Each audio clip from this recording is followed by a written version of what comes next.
Crônicas do Amanhecer, por Feijão, Centro Espírita Allan Kardec. Balneário Gaivota, 13 de abril de 2018. Lula surta e diz que é a encarnação de um pedacinho de célula de cada um de vocês. O ex-presidente Lula, enquanto aguarda o julgamento dos recursos que faltam antes de ir para a cadeia, foi a Belo Horizonte, discursou a membros do MST e voltou a se lançar candidato. Lula aparentemente assumiu um lado místico e afirmou que não é um ser humano comum, eles estão lidando com um ser humano diferente. Porque eu não sou eu sou a encarnação de um pedacinho de célula de cada um de vocês. Lula também afirmou acreditar estar acima da justiça. Não sei o que vai acontecer na justiça.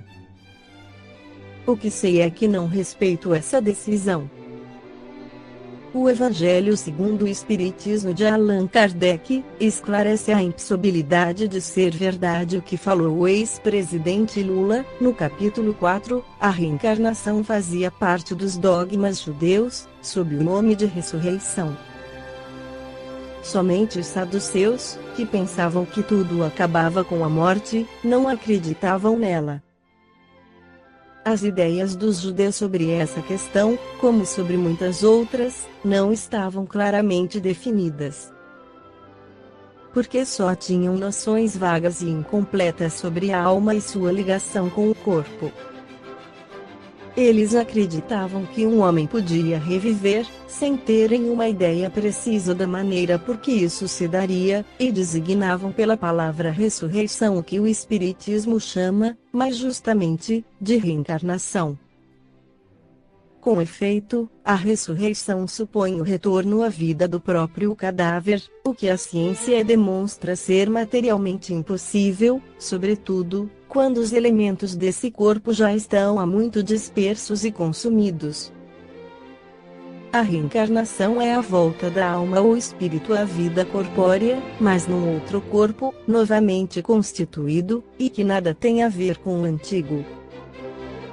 A palavra ressurreição podia, assim, aplicar-se a Lázaro, mas não a Elias, nem aos demais profetas. Se, portanto, segundo sua crença, João Batista era Elias, o corpo de João não podia ser o de Elias, pois que João tinha sido visto criança e seus pais eram conhecidos. João podia ser, pois, Elias reencarnado, mas não ressuscitado. Sobre renascer da água, as palavras de Jesus devem ser compreendidas segundo o conhecimento dos antigos, pois eles tinham conhecimentos imperfeitos sobre as ciências físicas, e acreditavam que a Terra havia saído das águas. Por isso, consideravam a água como elemento gerador absoluto.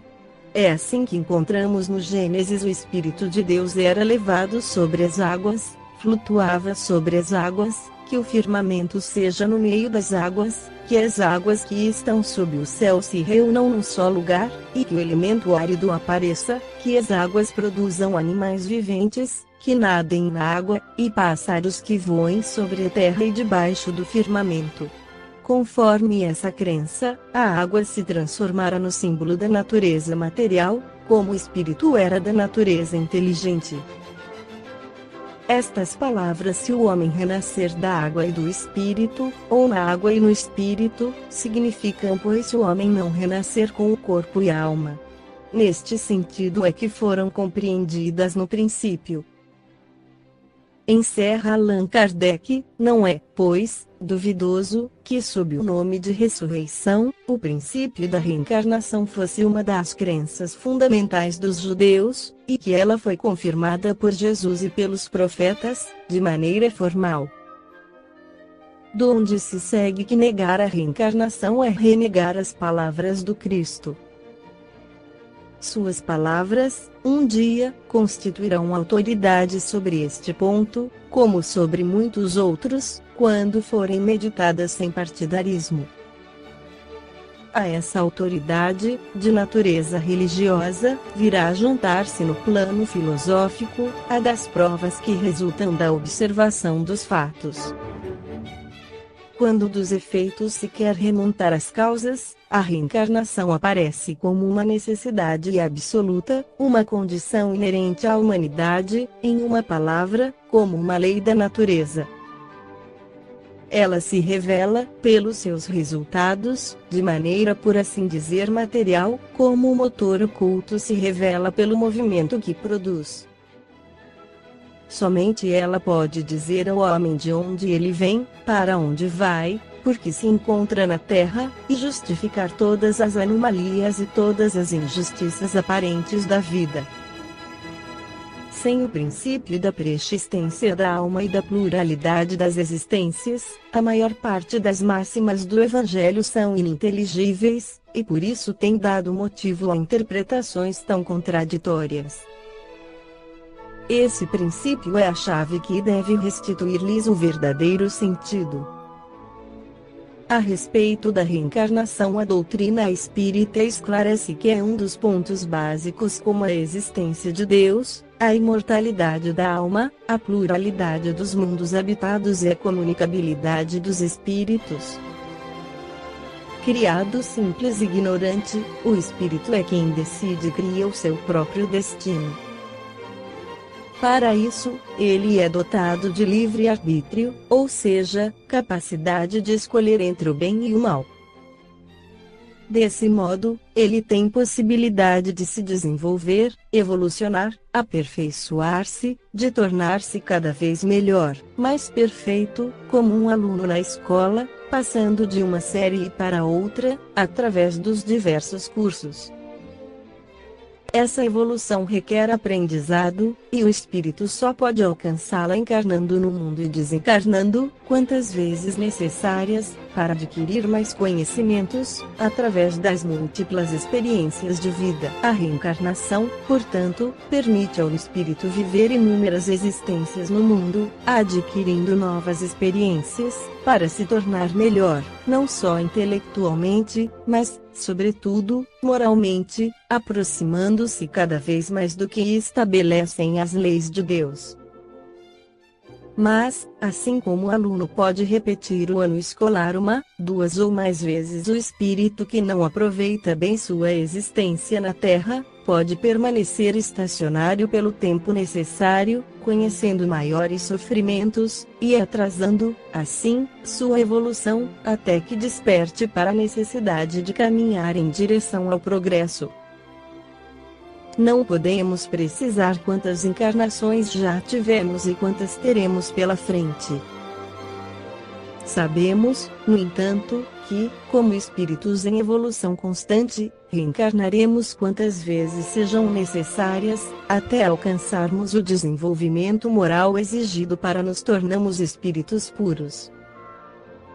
Esquecimento do passado, não nos lembramos das vidas passadas, e aí está também a sabedoria de Deus. Se lembrássemos do mal que praticamos ou dos sofrimentos pelos quais passamos, dos inimigos que nos prejudicaram ou daqueles a quem prejudicamos, teríamos infinitas dificuldades para viver em plenitude a vida atual. Ocorre que, frequentemente, os inimigos do passado, hoje são trazidos ao nosso convívio próximo, na condição de filhos, irmãos, pais, amigos, nos oferecendo a oportunidade do resgate, da reconciliação, do amparo mútuo. Esta é uma das razões da reencarnação. Certamente, hoje estamos corrigindo erros praticados contra alguém, sofrendo as consequências de crimes perpetrados, ou mesmo sendo amparados, auxiliados por aqueles que, no pretérito, nos prejudicaram. Daí a importância da família, onde se costumam reatar os laços cortados em existências anteriores. A reencarnação, dessa forma, é uma oportunidade de reparação, como é também oportunidade de devotarmos nossos esforços pelo bem dos outros, apressando a própria evolução espiritual. Quando reencarnamos, trazemos um plano de vida, compromissos assumidos durante a espiritualidade, perante nós mesmos e nossos mentores espirituais, e que dizem respeito à reparação do mal e à prática de todo o bem possível. Dependendo de nossas condições espirituais, poderemos ter participado ou não dessas escolhas, optando por provas, sofrimentos, dificuldades ou facilidades, que propiciarão meios para nosso desenvolvimento espiritual. A reencarnação, portanto, como mecanismo perfeito da justiça divina, explica-nos por que existe tanta desigualdade no destino das criaturas na Terra. Pelos mecanismos da reencarnação, verificamos que Deus não premia ou castiga.